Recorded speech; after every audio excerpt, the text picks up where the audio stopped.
Olá, irmãos, graça e paz. Como é bom partilharmos juntos a palavra do Senhor. A nossa reflexão se dará em Êxodo, capítulo 8, do verso 16 até o verso 19. Lembrando que essa é a terceira praga como sinal de desprazer e juízo de Deus sobre Faraó. Eu quero chamar a sua atenção para a leitura do texto bíblico, que diz assim: Disse o Senhor a Moisés, diz a Arão: estende o teu bordão e fere o pó da terra, para que se tornem piolhos por toda a terra do Egito. Fizeram assim. Arão estendeu a mão com seu bordão e feriu o pó da terra. E houve muitos piolhos nos homens e no gado. Todo o pó da terra se tornou em piolhos por toda a terra do Egito. E fizeram os magos o mesmo com suas ciências ocultas, para produzirem piolhos, porém não puderam. E havia piolhos nos homens e no gado. Então disseram os magos a Faraó: isto é o dedo de Deus. Porém o coração de Faraó se endureceu e não os ouviu, como o Senhor tinha dito. Feche seus olhos, vamos orar mais uma vez. Obrigado, Senhor, por esse momento em que abrimos a Tua palavra. Ela é viva, eficaz, ela é poderosa, Deus, para salvar, para quebrantar, para mudar as nossas vidas, porque ela é o poder de Deus. Faça com que, por meio dessa palavra, tenhamos maior discernimento da obra que Cristo realizou em nosso favor. E nos ajude, ó Deus, por graça e misericórdia, a entendermos mais da Tua vontade, mas também a praticá-la conforme o Teu querer, em nome de Jesus. Amém. Você já ouviu pessoas que eles falam o nome de Deus, mas sem o intuito de cultuar a Deus? Alguém certa feita disse assim: na minha casa eu conhecia o nome Jesus, porque quando a minha mãe colocava a panela no fogo e a panela queimava, ela dava um grito: ai, Jesus! De vez em quando, irmãos, você encontra pessoas que elas usam o nome de Deus em vão. Isso é terrível. As pessoas dizem: ai, meu Deus, se Deus quiser, Deus me perdoa, livra-me, ó Deus. Usa-se o nome de Deus como se fosse um meio de espraguejar. Algumas pessoas têm até um xingamento gospel.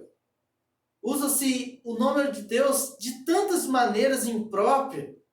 E isso, irmãos, é algo que Deus não tolera. O nome de Deus não é usado simplesmente para meu bel prazer. O nome de Deus é um nome santo. E a nossa geração, e muitos crentes, infelizmente, têm perdido essa concepção do uso reverente e temeroso do nome do Senhor. Veja, queridos, o próprio Deus, ele adverte nos 10 mandamentos, em especial em Êxodo 20, versículo 7, dizendo o seguinte: não tomarás o nome do Senhor teu Deus em vão, porque o Senhor não terá por inocente o que tomar o seu nome em vão. Estou dizendo isso porque na praga anterior, a segunda praga, Faraó ele recorre a Deus, recorre ao nome de Deus, numa oração que ele também não tem fé.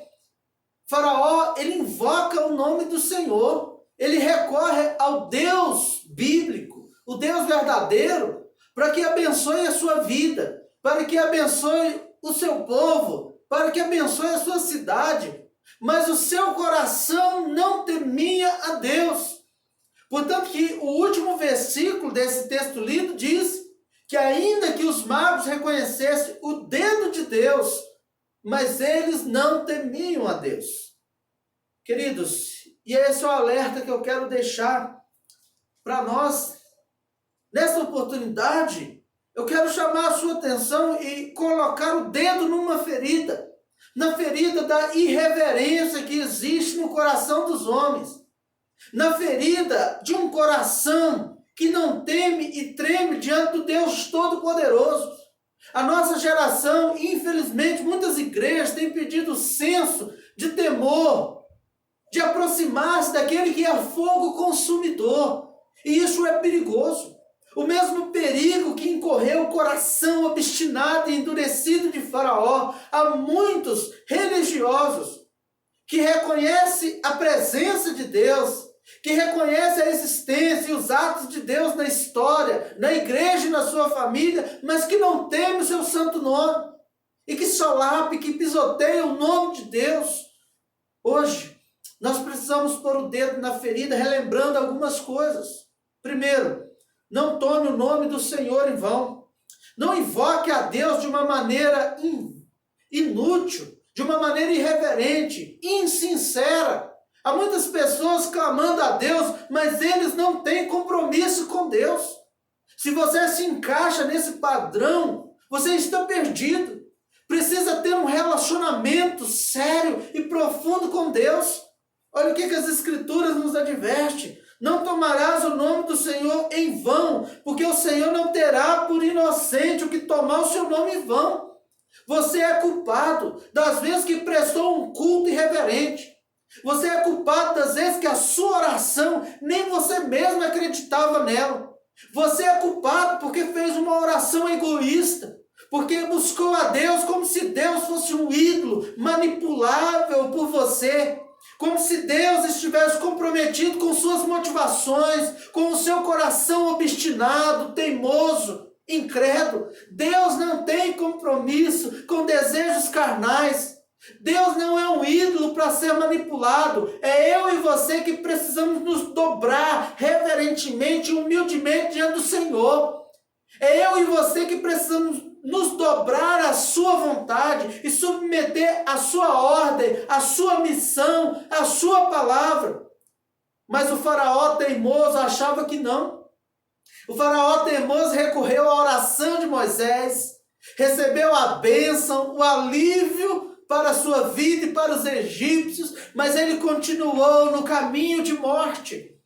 Talvez você já pediu oração a algum crente, talvez você já pediu alguém para buscar a Deus por você, para orar por você, mas você continua perdido, em trevas, seguindo a passos largos o caminho de morte. Mas nessa oportunidade Deus exorta a mim e a você a não tomar o seu nome em vão, a rever as motivações do nosso coração, os caminhos que temos andado. Deus coloca o dedo na nossa ferida. Deus não tem por inocente a sua irreverência.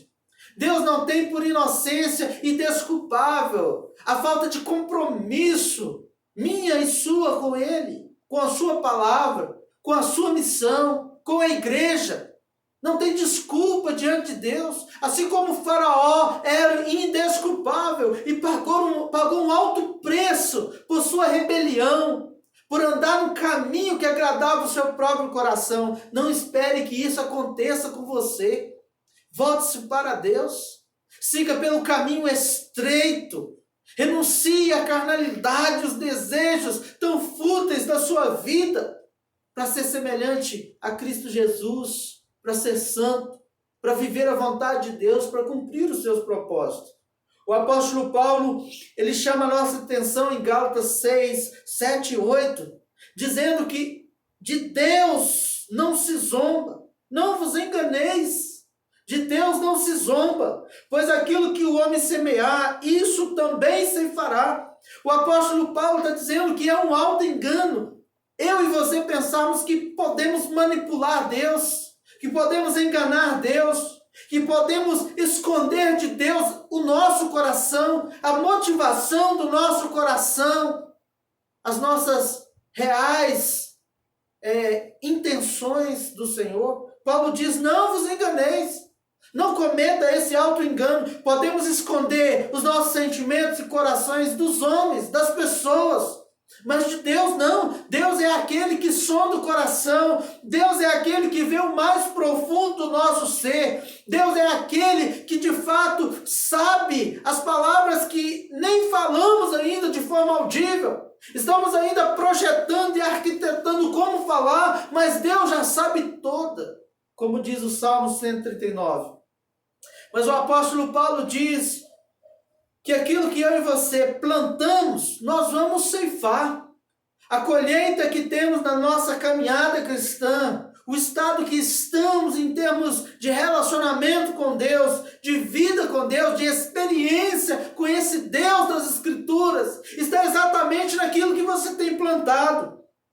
E o apóstolo Paulo, no verso 8, Gálatas 6:8, diz: porque o que semeia para a sua própria carne colherá corrupção, mas o que semeia para o Espírito, do Espírito colherá a vida eterna. Desde os capítulos iniciais de Êxodo, nós somos apresentados a um faraó cujo coração é descrito como obstinado, teimoso. E tudo o que ele está fazendo é plantar para a própria carne. Ele pensa em si mesmo. A segurança para a sua vida, para o seu reinado, está em usurpar um cargo, um lugar que não é dele. Ele assente-se ao trono, mas quem reina é o Deus Todo-Poderoso. Ele governa sobre pessoas, mas quem governa os céus e a terra é Deus. Ele é apenas um instrumento passageiro. Ele é apenas um líder que deveria, em primeiro lugar, apontar para a liderança amorosa e bondosa do Deus Todo-Poderoso. É assim que todo líder deveria liderar, sendo compassivo, cuidando dos seus liderados. Mas Faraó não. O seu coração endurecido, egoísta, ele busca um caminho de perpetuação por meio de oprimir os outros. Ele ascende ao trono e acha que prevalecerá, mas ele colherá os frutos amargos desse coração carnal, endurecido, desse coração distante do verdadeiro Deus. Hoje o Senhor coloca o dedo na ferida, nos recordando que o juízo de Deus é eminente sobre aqueles que mantêm-se endurecidos de coração à sua vontade. O juízo de Deus acontece na vida de um homem com o coração endurecido. Olhe comigo o versículo de número 16, diz assim: disse o Senhor a Moisés, dize a Arão, estende o teu bordão e fere o pó da terra, para que se tornem piolhos por toda a terra do Egito. Fizeram assim. Arão estendeu a mão, o seu bordão, e feriu o pó da terra. E houve muitos piolhos nos homens e no gado. Todo o pó da terra se tornou em piolho por toda a terra do Egito. Veja, meus irmãos, Deus, ele está emitindo mais uma vez o seu desprazer, a sua reprovação a este homem de coração endurecido. Este homem do coração endurecido também é colocado no seu devido lugar de criatura pelo Deus Todo-Poderoso. Irmãos, esta praga, ela visava mostrar que o Deus que era adorado e tratado como o Deus do deserto, Sete, era apenas um ídolo inútil e que não podia socorrer os egípcios. Veja, irmãos, o texto diz que todo o pó da terra se tornou em piolhos. Não foi só uma pequena área, mas todo o pó da terra. Imagine todo o pó que havia no deserto. Imagine essa infestação de piolhos nas pessoas, nos gados. Queridos, segundo os estudiosos, os sacerdotes das religiões egípcias, eles primavam muito pela limpeza. Eles se depilavam, se lavavam e tinha todo um ornamento para se apresentar nas suas cerimônias, porque eles entendiam que com este corpo bem limpo, eles seriam aceitos pelos seus deuses.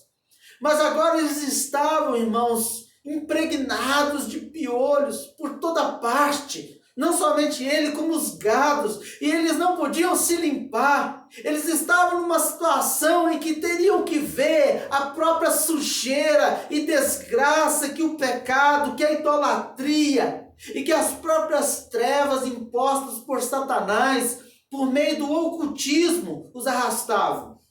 Veja, irmãos, o juízo de Deus é iminente sobre a vida daqueles que permanecem com o coração endurecido, daqueles que tomam o nome de Deus em vão.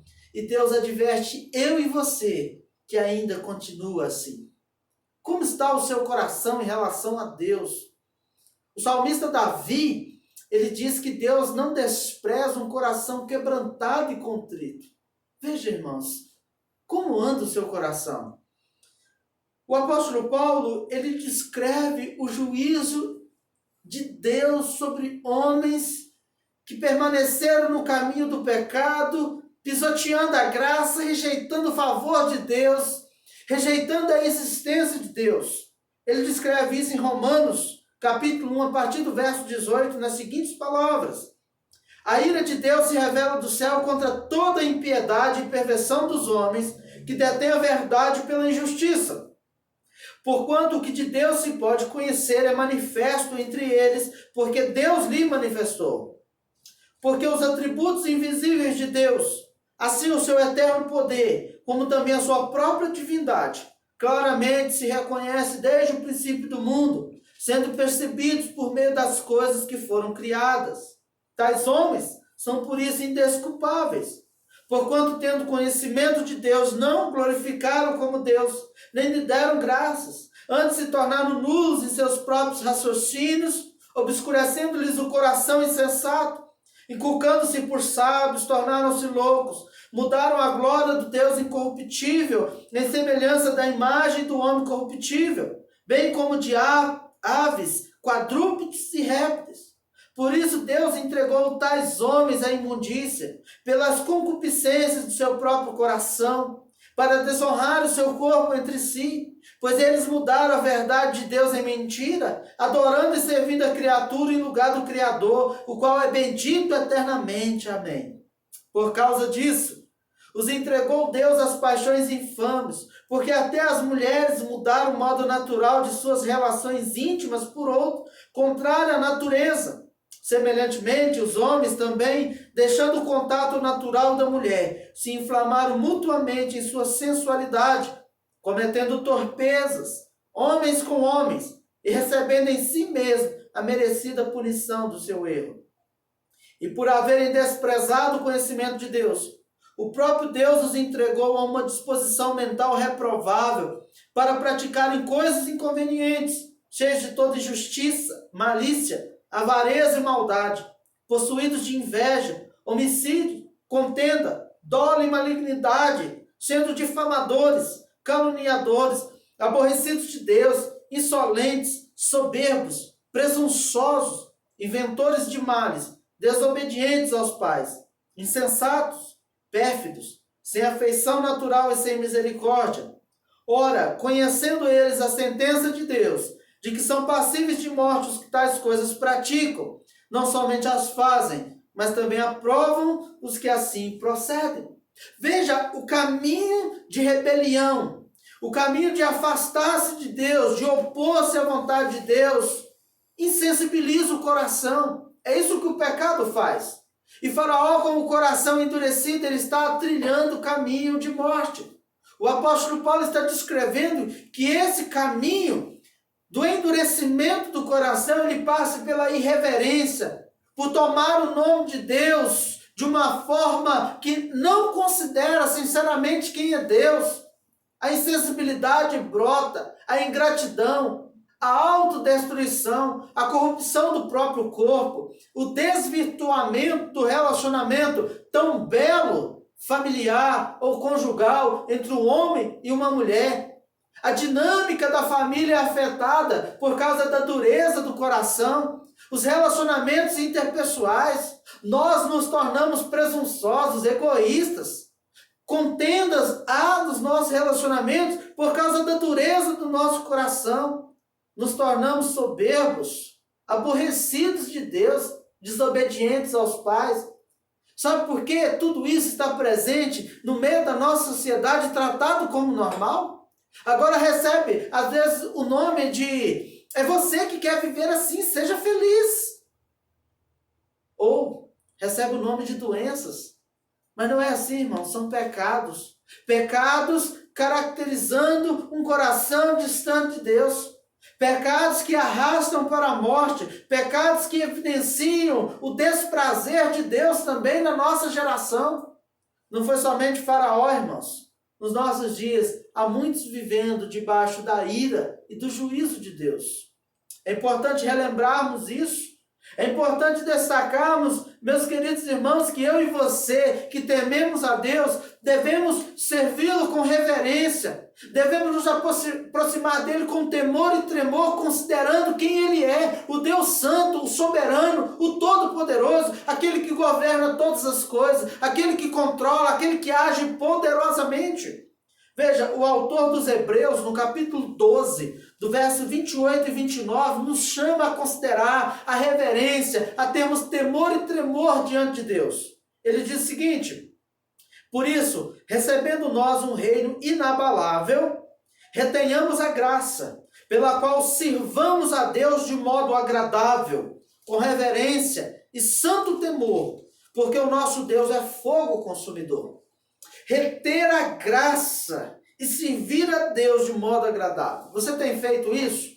Você está retendo essa graça que Deus manifesta e evidencia na sua vida, na sua família todos os dias?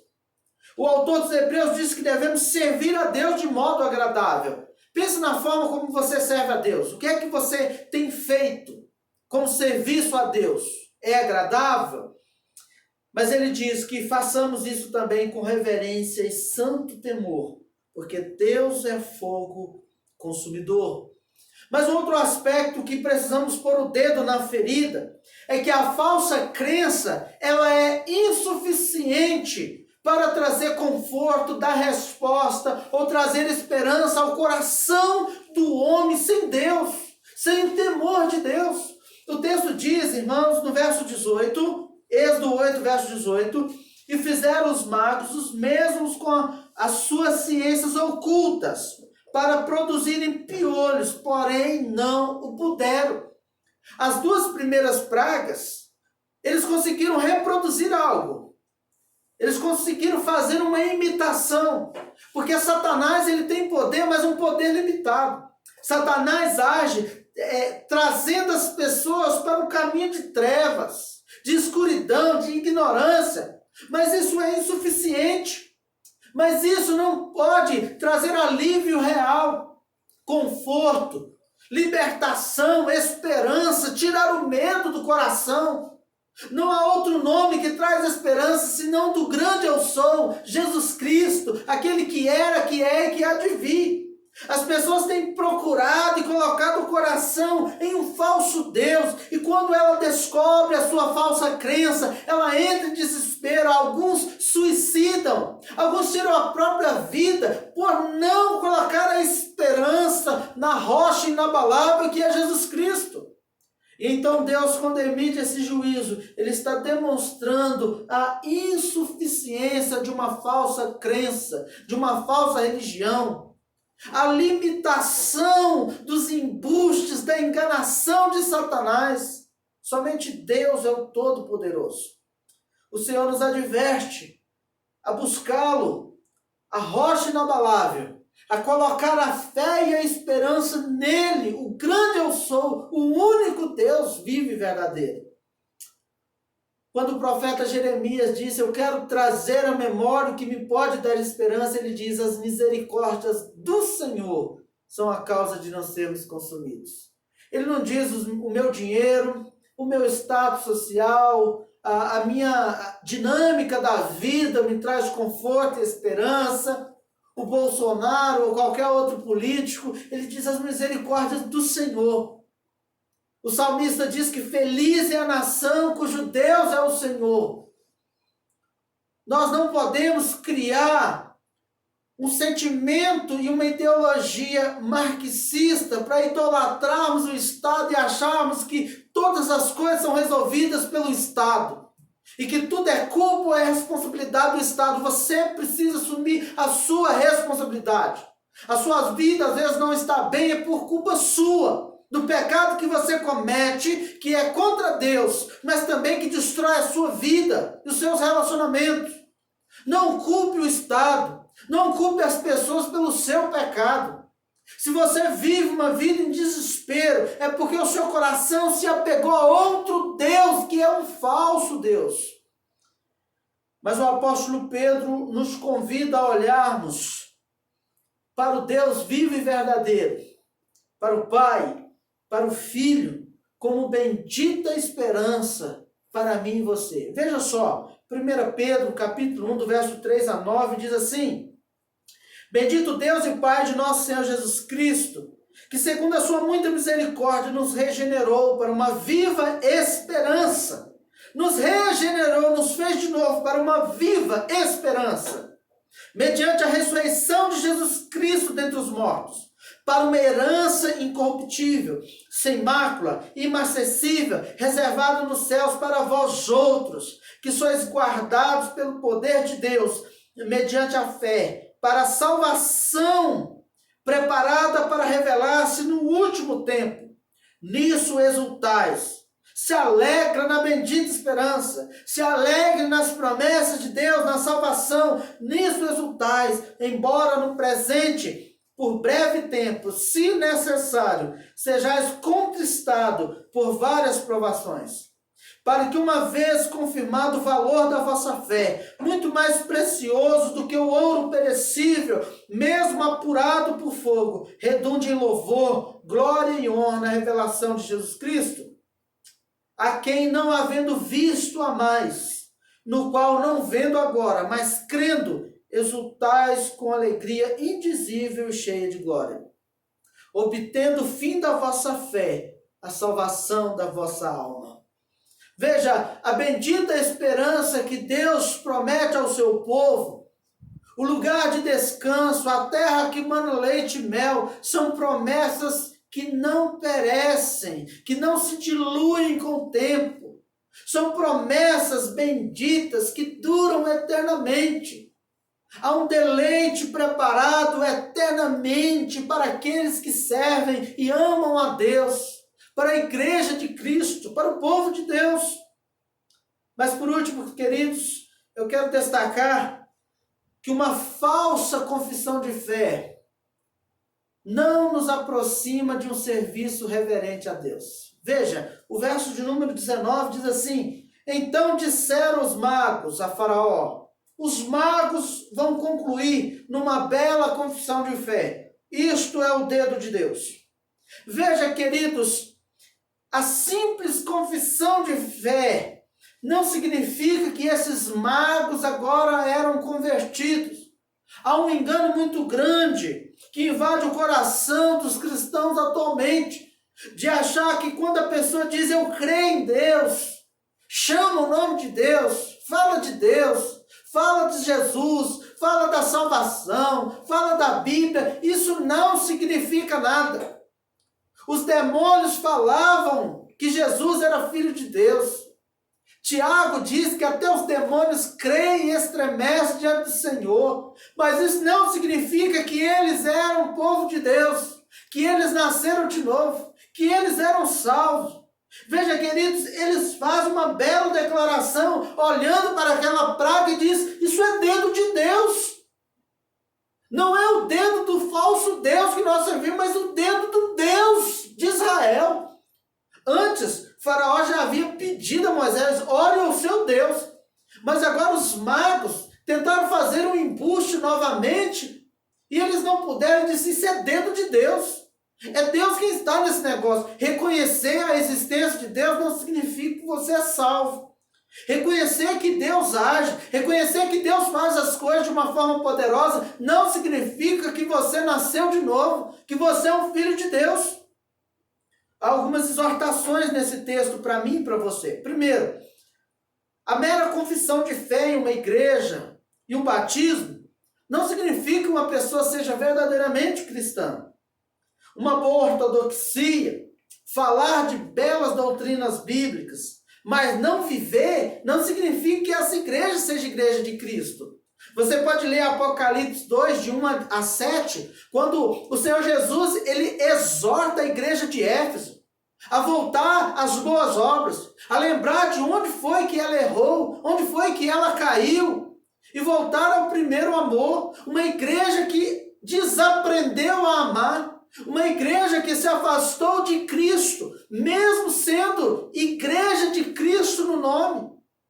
Não significa que ter uma boa ortodoxia, que essa igreja é uma igreja viva, mas pode ser uma igreja que esteja à beira da morte. Há muitas pessoas que morrem dentro de igrejas sérias, bíblicas. Há muitos crentes morrendo por faltar uma prática, um relacionamento pessoal com o Deus das Escrituras.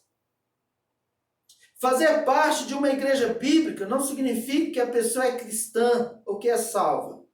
Ananias e Safira, descrito lá em Atos 5, é um casal que vendeu um terreno e eles fizeram uma mentira entre eles, concordaram com essa mentira e vieram trazer essa mentira para dentro da igreja, e Deus consumiu, Deus emitiu um juízo sobre a vida dos dois. Ananias e Safira estavam diante dos apóstolos, Ananias e Safira estavam dentro da igreja, de uma igreja séria, de uma igreja bíblica, de uma igreja que tinha um sermão bíblico, cristocêntrico, mas esse casal era um casal diabólico, era um casal que não nasceu de novo, era um casal perdido, era um casal que pagou o alto preço de andar em trevas e de se ancorar numa falsa crença. Ouvir belas pregações não significa que alguém é cristão. Ser um consumidor de pregação bíblica não faz de você um filho de Deus. Você tem isso no próprio Judas Iscariotes. Ele escutou o melhor pregador de todos os tempos, Jesus Cristo. Judas Iscariotes bebeu da fonte inesgotável, que é o próprio Cristo, a palavra encarnada, o próprio Deus, o Salvador da humanidade. Mas isso não significou que o seu coração fora transformado. Ele ouviu o melhor de todos os mestres, o melhor de todos os pregadores, mas mesmo assim ele continuou perdido até quando ele traiu Cristo e depois se matou. Veja, o caminho da falsa crença, da falsa religião, é um caminho de morte, de desespero. E só há um caminho de conforto quando o Senhor, Ele muda o meu e o seu coração. O verso 19 diz assim: porém o coração de Faraó se endureceu e não os ouviu como o Senhor tinha dito. A obra de Cristo, ela é efetuada no meu e no seu coração. A Bíblia diz que Deus tira esse coração de pedra e coloca um coração de carne. É isso que Deus faz comigo e com você. Não é um retoque, não é uma maquiagem, não é uma reforma na lataria ou na pintura do meu e do seu coração, mas Ele tira o coração insensível por causa do pecado, endurecido, resistente, coloca um coração de carne e enche esse coração do Espírito Santo. Portanto, eu e você precisamos dessa autoanálise, colocar o dedo na ferida, clamar a graça do Senhor para que tenhamos um coração quebrantado e contrito, um coração cheio do Espírito Santo, um coração onde Jesus Cristo vive e reina para sempre, um coração que ama Deus, que ama a sua vontade, um coração que se curva diante da sua santa vontade, diante da missão que Ele tem para mim e para você. Por isso o salmista, ele ora a Deus pedindo: Senhor, Tu me sondas e me conheces. Sonda-me o coração e vê se há em mim algum caminho mau. Queridos, esse é o coração de Faraó endurecido, resistente a Deus, mas o meu e o seu pode ser um novo coração se a graça de Deus atuar. Se você aproximar do Senhor, rogando a sua graça e pedindo um novo coração. Hoje é tempo de colocar o dedo na ferida. E esta ferida aberta nos mostra que só há um remédio para curar este coração, essa ferida: Jesus Cristo. Jesus Cristo é o Senhor e Salvador que faz de mim e de você uma ovelha dócil, uma ovelha mansa, uma ovelha que de fato esteja guardada e amparada debaixo do senhorio do Supremo Pastor Jesus Cristo. Somente por intermédio de Jesus Cristo, eu e você podemos receber um novo coração. Somente por intermédio de Jesus Cristo e de um relacionamento autêntico com Ele é que eu e você podemos nos submeter e obedecer a Deus e a sua vontade para sempre. Somente em submissão a Deus, a Cristo, cabeça da igreja, é que eu e você podemos ser uma igreja submissa à sua vontade, às suas ordenanças nesse mundo.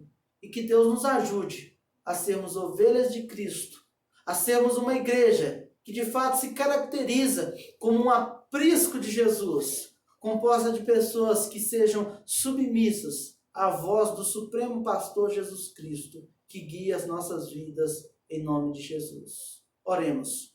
Obrigado, Senhor, por tua palavra.